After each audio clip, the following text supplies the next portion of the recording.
The U.S. and Iran are expected to hold talks about Tehran's nuclear program in Oman Friday. A U.S. official tells ABC News several Arab and Muslim regional leaders urgently lobbied the Trump administration not to walk away from the planned talks. The U.S. shot down an Iranian drone just before, and officials had said that drone aggressively approached a U.S. aircraft carrier in the Arabian Sea.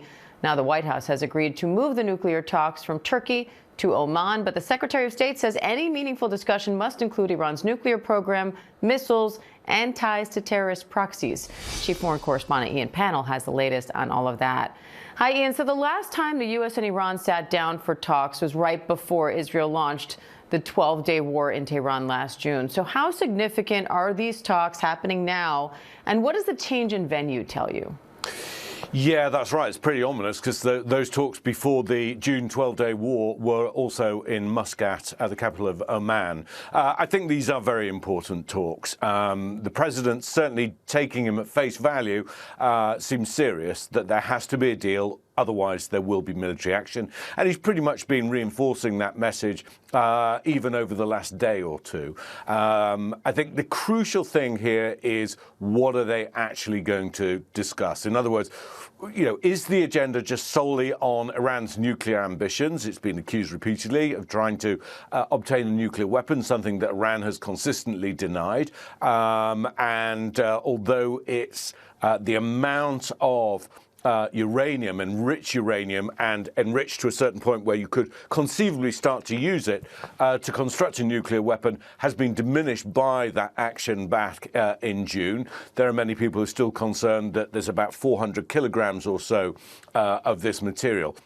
Now, if it's just narrowly on that, and maybe a couple of other concessions, then potentially there is a deal to be done. But Marco Rubio, the US Secretary of State, has also said we want to discuss putting a cap on the amount of ballistic missiles that Iran holds. Remember, again, during that June confrontation with Israel, and I was in Tel Aviv at the time, it was Iranian ballistic missiles that were being fired into Tel Aviv and elsewhere in the country. But the third area where people are looking for concessions potentially is Iran's support for proxy groups, not least Hezbollah in Lebanon, which, despite being weakened after Israeli strikes in Lebanon, again last year, the year before last, they have regrouped to a certain extent, and Israel still regards them as a threat. If Iran's willing to make concessions on all of those things, then perhaps there's a deal to be done. But there's no indication. There's no history there of them being willing to make those kind of concessions.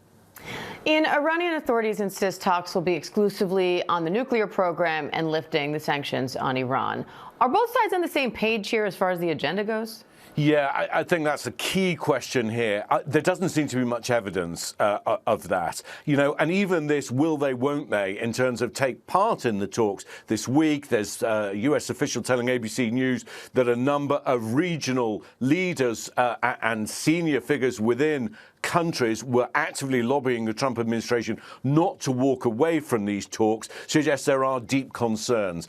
Firstly, about the fact that they're not maybe on the same page. Again, you hear repeatedly from regional leaders in the Middle East, well, this is all about regional stability. Well, don't forget the instability for 90 million people inside Iran, still living in a state of fear, still counting their dead, still trying to find people who are missing, 50,000 people in prison, a regime that is weakened, that has lashed out in the most callous and bloody fashion. There's no stability inside Iran. So there are two sides to this argument, and it just depends how expansive the Trump administration is willing to be, and the Iranian regime. All right, Chief Foreign Correspondent Ian Pannell, thank you. And let's bring in ABC News national and security defense analyst Mick Mulroy for more. Hi, Mick. Are you surprised these talks are still on after the U.S. shot down that drone and after the U.S. military said Iranian forces harassed a U.S.-flagged merchant ship? So, Diane, I'm not. I think the U.S. is still trying to move air defense systems to the Middle East. Quite frankly, they have a lot of the firepower, but they need the protective type systems like the THAAD and the Patriot. I think this is just giving them time. If Iran is not willing to concede on ballistic missile limitations or proxy support to Hezbollah, for example, then I don't think these negotiations are going to go very far. but it doesn't, I think, hurt the United States to wait till Friday to see just what the Iranians are willing to do, because it essentially gives us more time to prepare for a military strike if that's where the president decides to go. What do you make of the change of venue? I think that was likely an Iranian delay tactic. I can't imagine there was a big difference between Ankara, Turkey, and Muscat, Oman. That is likely what it was, and I think that's the way the U.S. viewed it.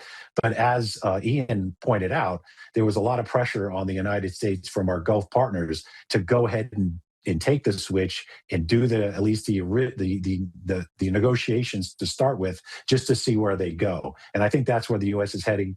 Hopefully this ends in a diplomatic solution and not a military solution, but there's not a lot of confidence that it will.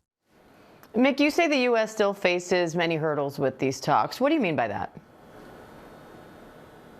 Yes. So Iran basically does not want to even talk about its ballistic missile program. That is what it considers absolutely essential to its own defense, especially against Israel.